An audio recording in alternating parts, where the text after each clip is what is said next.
Welcome to the Author to Authority podcast. And today, if you are wondering if you can really become the authority, if you can make your brand such that you stand out above everybody else who does what you do, then you do not want to miss one moment of today's episode.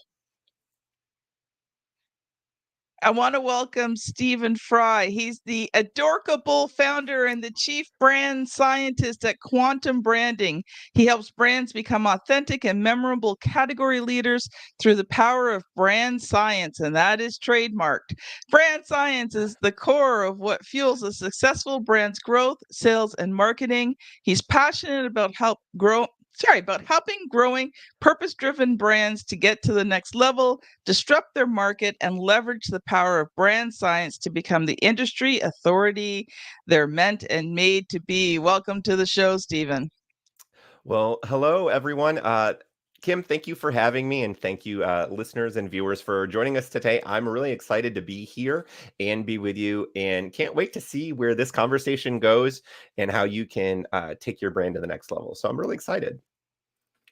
Well, I was already really enjoying our pre-conversation before we got on here today, so I'm pretty sure that the episode itself is going to be wonderful. So, I always start off with the obvious question. So I'm just gonna ask it to you there, Stæven.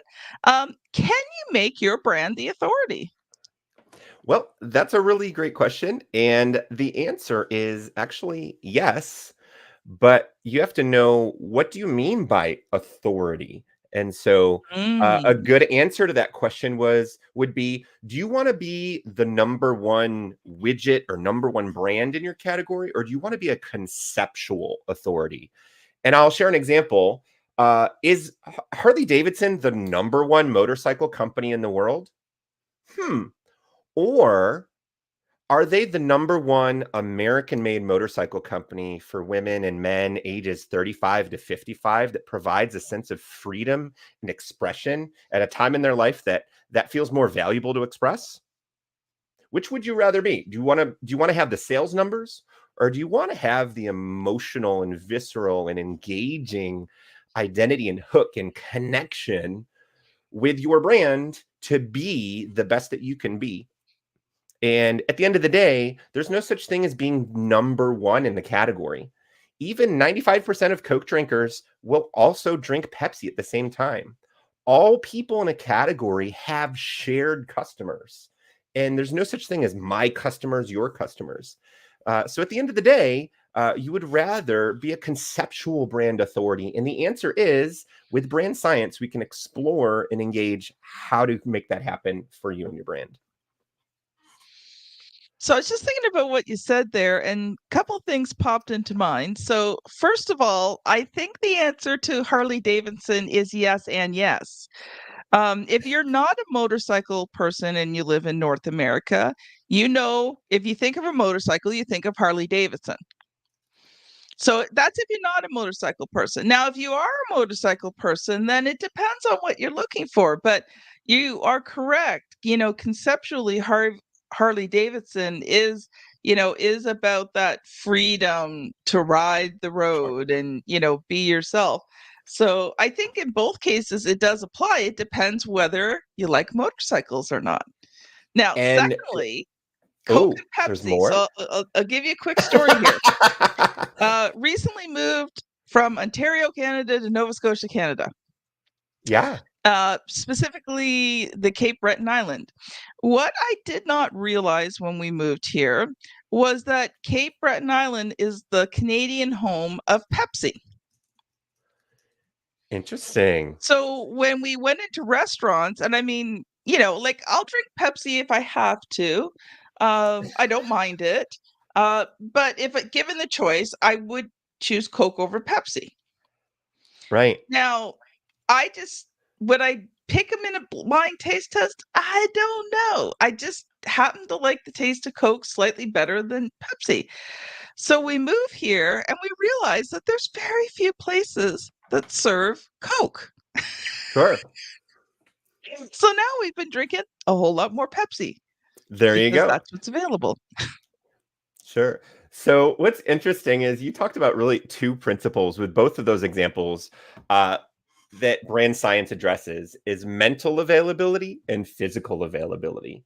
So the Mm. more memories, and just to kind of sum up what brand science is the study of the evidence-based metrics of the science of how we think and experience the world around us in relating Mm. to commerce. So, marketing is simply any activity. Don't get into technology or modalities. Marketing is simply any activity that says, hey, do business with me. Back in the day, there was a blacksmith sign hanging over the door. Nowadays, we have VR, in augmented reality. It doesn't matter what the technology, all those are marketing. And then branding is the mnemonic devices within that experience that says, hey, do business with me, that you remember. And there's basically a Mm. science to how you remember things. They basically have to be more distinct and then more famous. And that's the rubric. If anybody likes to draw rubrics, there's two arrows, distinct and famous. And then the goal is to increase that mental availability. So if you're in North America, you obviously think of Harley Davidson. But as you were describing, you may be aware of Coke, but PepsiCo has more physical distribution. So therefore, physical availability is higher. So the likelihood that Mm. people are going to use that product actually increases based on the physical distribution. And what we find with brand science is when we look at it, it's a both and. It's not either or. We want to increase people's memories of us. And then we also want to have, PepsiCo available everywhere that we want people to have PepsiCo. So it's a both and of mental availability and physical availability. And what we found is that the number one secret to grow your brand is by having more distinctive brand assets, word, shape, color, sound, story, photography, illustrations, uh, character, and character can be everything from celebrities to a little somebody like Orangebird here, a little mascot. Mhm. So character can be a character. So the more memories we have of a brand that is more unique and famous, the more likelihood we're going to think of them first and then go activate and engage that brand. Hmm. Okay, so I really thought that you were going to touch on emotion, 'cause, my Mm. thought was that, um, a lot of times emotion has a lot to do with making something memorable. Sure. That's a really, really great point. So when I'm trying to not go into a million different places at once, but you just opened a beautiful can of worm science. So what's interesting is when we think about marketing and we're talking about our own marketing, we often take a very poised, educated approach. If you're an entrepreneur, you have your own brand or your business, you're a coach, consultant, author, executive leader. If you're a senior level C-suite person, if you work with a brand on any level, you've probably had conversations about emotional and functional benefits. You've also talked about USP, unique service position. But here's the interesting thing: when people make decisions, we're not actually talking or engaging or creating experiences for rational thinkers. We're actually Mm. trying to connect with distracted emotional observers. And so Mm. there's a book, if you're familiar with Nobel Prize winning people, there's one by Daniel Kahneman. He's a famous psychologist, and he has a book called Thinking Fast and Slow. And the little, one sentence explanation is we have part of our brain 95% of the time that is on autopilot, recording the world all around us, taking making observations, and then kind of making memories as we go. And that's why you can talk on the phone, drive the car, listen to music, type an email. You can do multiple things at once. And after a while, your brain wants to conserve energy. So it makes shortcuts. So you may have the same experience as I may have, but I may remember a different thing based on the shortcuts that I've learned. Then there's another part of your Mm. brain that is super cognitive. It's If I asked you what 15 times 32 is, and you're like, I don't know what that is, and you do long division, however you learned, or multiplication, be like, oh, that's 480, but you'd used all your resources. This is not the part of your brain that marketing works with. Marketing works with the everyday human who is going Mm. about their life, trying to just navigate the world around them, remembering that red means stop when it comes to a stop sign. And then when they go in their fridge, there's things that are white um, that's in the fridge, that's in the door, that's a condiment, that's a vegetable, and that's in a jar. And you're like, wait a second, I had to navigate horseradish. So that's called semiotics. And so there's this way that our brain is sensing the word around us, recording it, truncating it. And so people are emotionally uh, viewing the world triggered by things, and we have to distract them. And there's actually a really famous study. A guy dressed up in a gorilla suit and walked through a video of people bouncing the ball. And they asked the people to count how many times the people in white shirts bounced the ball. And none of them noted the guy in the gorilla suit. And it's the same. They did it again in a supermarket, and people are on autopilot. So Yeah. if people are going to notice us, we have to disrupt. And this is a kind thing. This is not a malicious thing. This is just like, Mhm. hey, do business with me.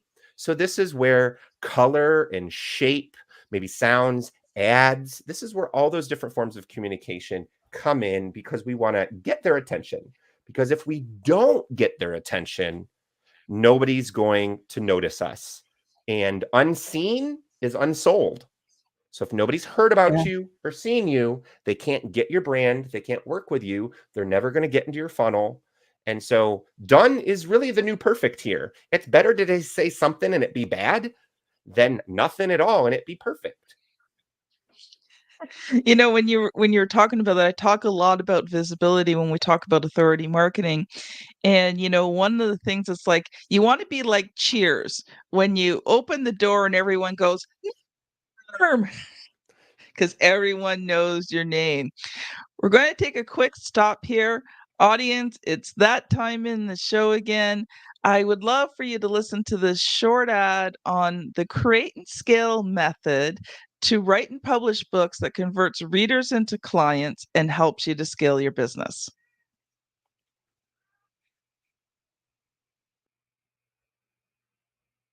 Welcome back. Stephen, this has been so cool so far.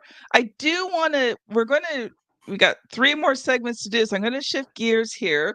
I would love to hear a little bit about your story. Maybe we'll do a truncated version of your story today, because I know you've got some other things you want to teach and train, and we want to talk about your book as well. So share Oh, a little bit absolutely. about, how did you come to be the chief brand scientist at Quantum Branding? Absolutely. So I moved to Nashville to get into music publishing, and instead I got into advertising. And what's interesting is when you're an art and music kid, there's a central tendency for your parents to say, "Don't go into art and music. You'll never make money." And then what do we all do? We all go into art and music. And so that's kind of my back way in to use art. And so I love working in the field that I do. But what's interesting is there's actually a stronger connection for me more than just being in the art room growing up and that really being my safe place. A few years ago, I discovered that I was neurodiverse on the autism spectrum. And for me, that helped really bring a lot of things together, understanding that I have SPD, sensory processing disorder, understanding why certain environments are more helpful or healthful for me to operate in. And it really all came together when I understood, wait a second, I have a higher sensory experience, and there's many other neurodiverse people that do. I'm it's not saying I'm unique. I'm just like a lot of other folks. But for me, I learned that I had a trait that made the world more filled with curiosity and wonder. And so I'd worked at a couple different agencies, and at the end of 2007, the economy shifted here in Nashville, and I decided to start my own agency. And I've never looked back. And I found a book by Alina Wheeler, who just recently passed. She was an informal mentor of mine. And it's called Designing Brand Identity. And that gave me really the starting blocks to say, oh my gosh, here's this big, beautiful world of branding, but then it begged the question of why. And so I just began exploring not just what is branding, but why is branding work? How does it work? Mm. What are the sciences? And so that's been something that I've been charting along the course and discovering folks like Dr. Byron Sharp and Jenny Romaniuk at the Ehrenberg Base Institute in University of South Australia and the work they do there, and having some clients from there that I've worked with as well who are familiar with that. And so expanding my view in my world and then sharing that with the people that I work with. So no longer was I just creating brand identities. I was doing intense research to say, here's why we know this brand identity will work. Here's the Mm. science of how to make this brand work. And here's how we evaluate your brand in creating a richness and depth that was missing in the conversations. And so instead of a lot of cool kids on the back of the bus saying what they think marketing is, and at the end of the day, they don't go home with you when, and they don't get in trouble when you curse or talk about the birds and the bees to your parents in the wrong way. So those folks on the back of the bus were just a different conversation. And here's a more authoritative conversation. Here's one that's Mm. rich in an age appropriate language, regardless of where, kind of like learning the birds and the bees. If you found out about that on the back of the bus, I'm sorry. I wish there was a better way for you to learn. But what if somebody came to you in an age and stage appropriate way and shared you, here's how to view this and understand it in a way that is safe and low risk and helpful and expands your knowledge so that when you're ready, you can take the steps that you need in your business to take your brand to the next level. And so that's what I find that BrandScience does. BrandScience creates that authoritative, those metrics. Here's the exact things we're looking at. It's not woo-woo. I definitely love the tie-in of emotions, but once you realize that emotions are a pre-programmed cognitive response that confirms your bias. So if I'm depressed and I don't want to get out of bed, my body makes me feel depressed because I don't want to get out of bed. It's actually like mind affects body affects mind. And so we want to get rid of those destructive cycles with marketing. And so that's kind of been my journey is starting quantum branding. And back in 2004, quantum was not a word used. Now everything's quantum and quantum this and quantum that. And so it's a pretty neat thing to see that I was on the right path of understanding you are defined by the energy you give off. And there's a lot more to the science of that than just on based marketing theory. Wow.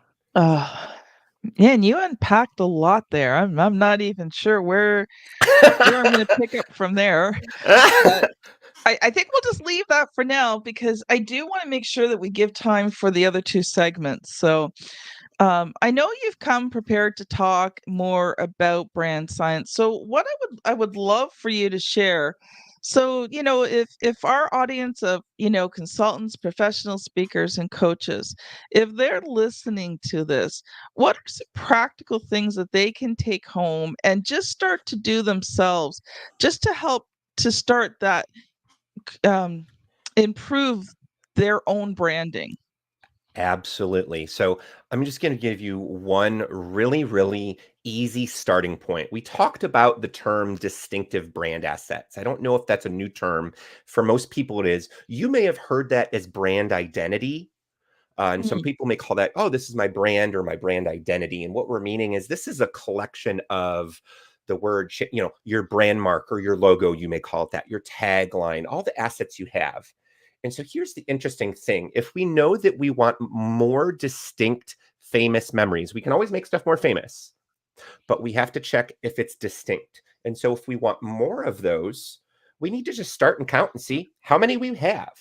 And so there's a great tool. We're going to put it in the show notes. You can check out the bit.ly. It's just bit.ly/brand science checklist. And we'll share it in the notes to make it easy for you.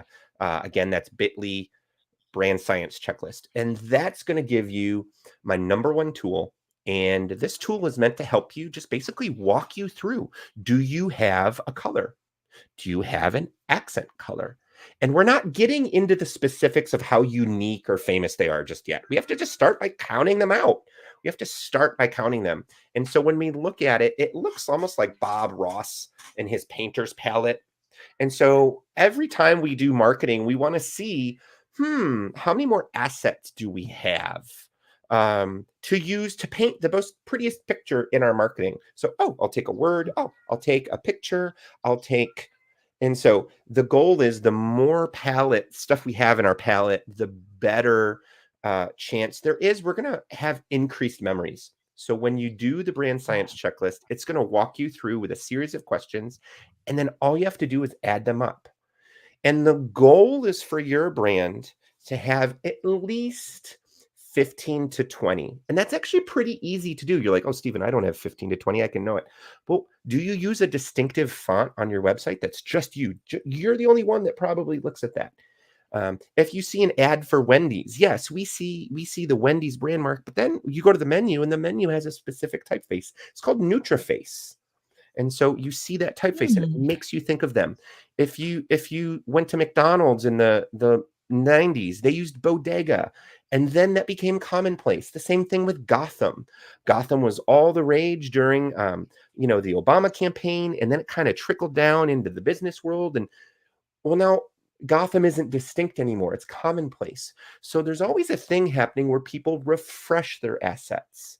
So the goal is we're going to count those up, see how many you have, and at the end you're going to count and see, and it's going to give you a guide and say, here's what to do next. You should probably look at creating some more. You should probably look at testing these. You should probably look at bolstering these ones and seeing how effective they are in your category. So there's some action steps right at the end for you to evaluate what to do. And here's the cool thing. It doesn't matter how big or small you are. If you were $1 billion brand worth 33 billion, we would do the same thing with the pet care brand as we would do a service provider, as we would do for an author, as we would do for Tony Robbins or a motivational coach or speaker. We would go through the same process regardless of the age and stage and size of your business. This is the first step, is to count how many assets you have and go from there so that you can know, how do I increase my mental availability in my world? Yeah, I like it. I like it. It was funny. One of the colors that I chose, I don't remember what year it was, but it was one of the colors of the year. I think it's actually the blue in Authority. Um, it was the color of the year, and when I saw it, I'm like, that color perfectly represents what I want to convey. And so that became one of the colors that is used in, the author to authority, and a lot of my branding, my assets.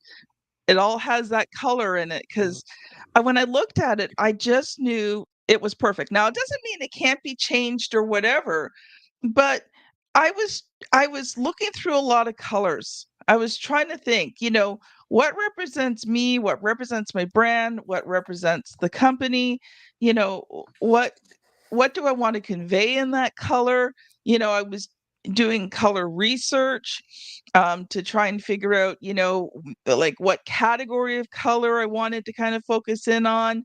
And I realized that blue was what I really wanted to use to convey. But then when I saw this one blue, I'm like, that is so perfect. I love it. And you know what? Over the years, I've had a lot of positive feedback on those colors and on the logo. Now, will I ever change it? Probably at some point. But I just, it was like it all kind of fell together, and I'm like, this felt good. Absolutely. And what's great is when we look at color, like you said, you looked at your category and you looked at what was being used. The challenge is all colors don't live in a universal world. Each color lives in its own little world. So red actually means espresso.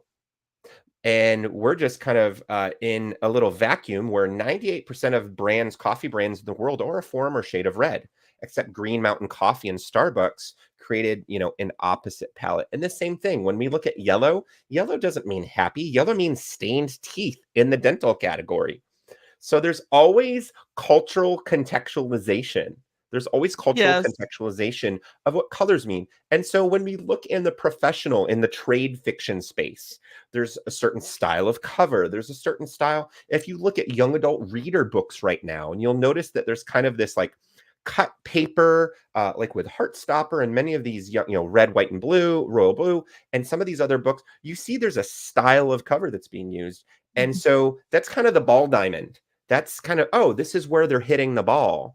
And so this is a principle that you just discussed. You talked about a thing called, without even knowing it, it's called category congruency or design congruency. It's like a baseball diamond. So in your professional spectrum of your category, there's things that your customers expect to get to first base. And then there's the world that you work in and the industry and what they do.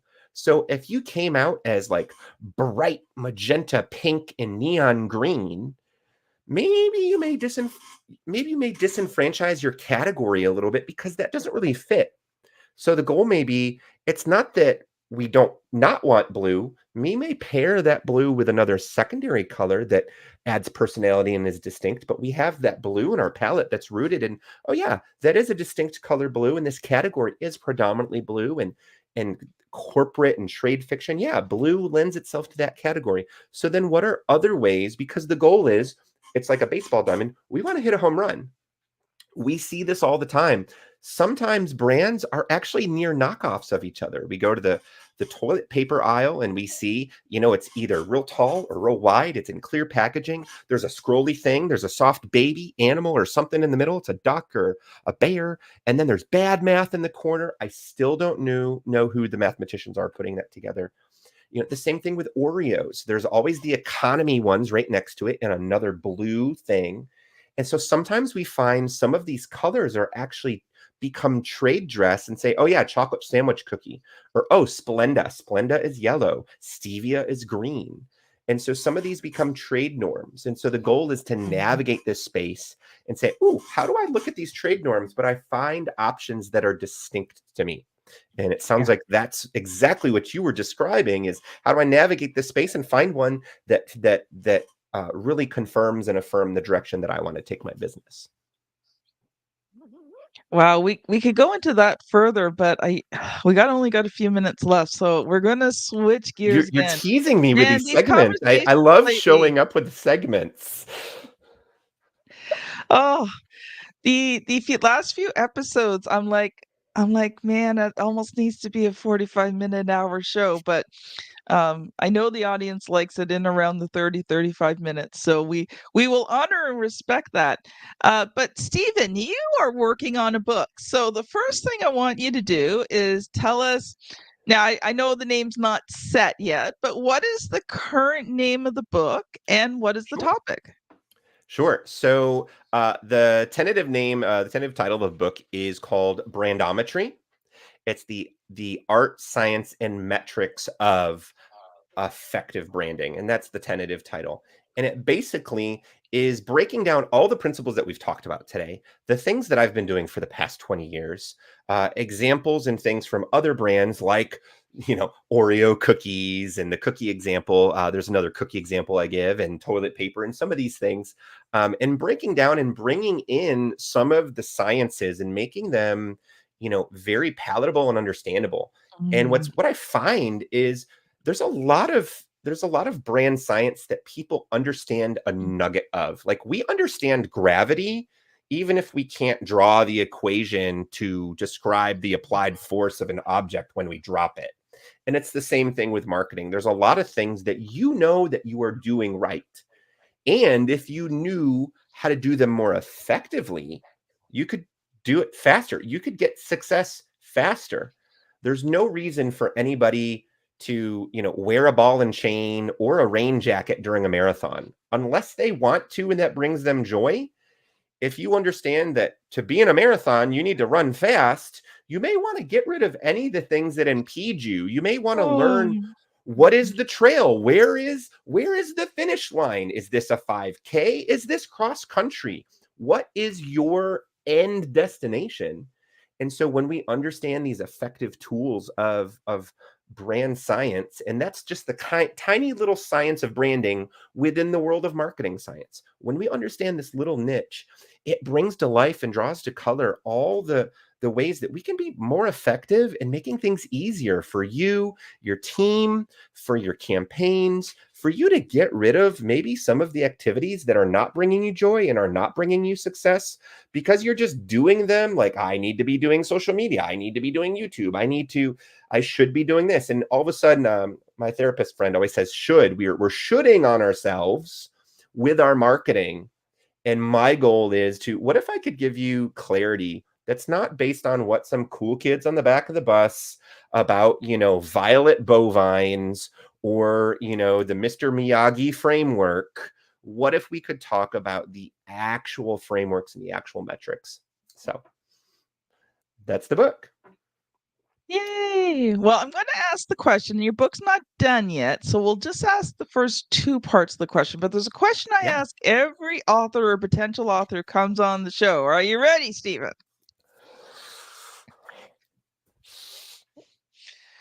I got a plushie here. Oh no, what's the question gonna be?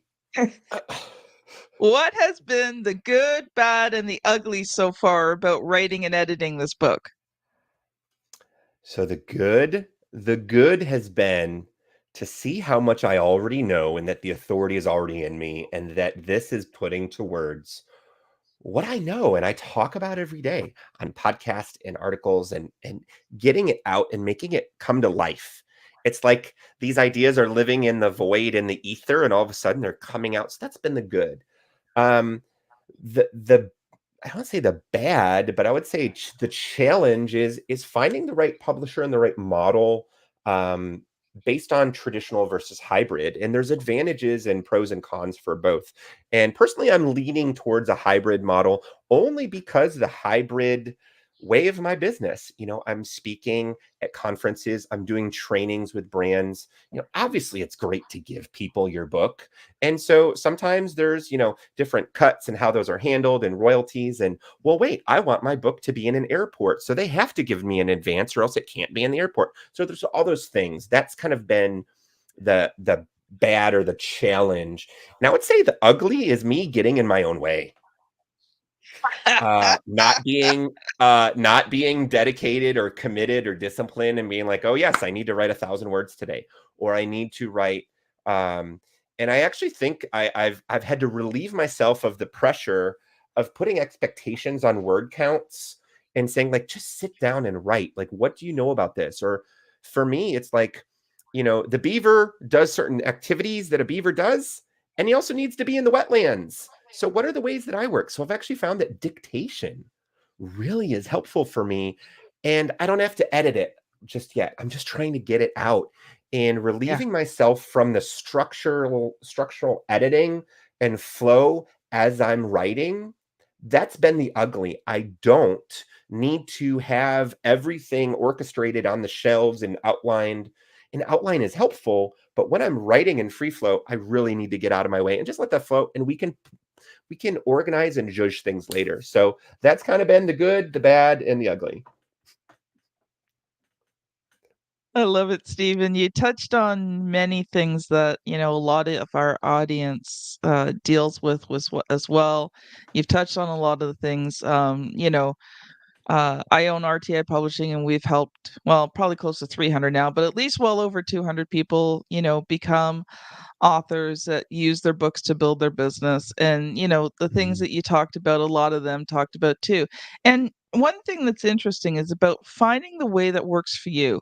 When we first started, I had a very structured system. And then after I realized the system wasn't working for everyone. So now we actually have a fluid system that works with our clients. And some of the first couple chapters we do with them, it's about figuring out which style works best for them, and then we go within their flow of genius to help them produce the best book possible. So I love it. Okay, we've got a minute and a half. So you've already given us your brand science checklist. So that's bit.ly/brand science checklist. You have 60 seconds for a final thought, and how can people connect with you on social media? Absolutely. You can check out my link tree that's in my, that's going to be in the show notes as well. And it's simply just link.tree, Stæven Frey, we'll put that in there. And there you can check out more about quantum branding, more about BrandScience. You can watch my award-winning 10-minute speech. You can find out more about the services we do at Quantum Branding, and you can even find out about the Brandpreneur program. And that's a revolutionary 10-week intensive that helps purpose-driven brand leaders create actionable plans to propel you forward towards industry authority using BrandScience. And there's multiple levels of that, whether it's do it yourself, done with us, or the full shebang. There's several levels to that program. The goal is to help you move forward faster and become an energized brand. Love it. Thank you so much, Stæven. It has been a joy and a pleasure having you on the show today.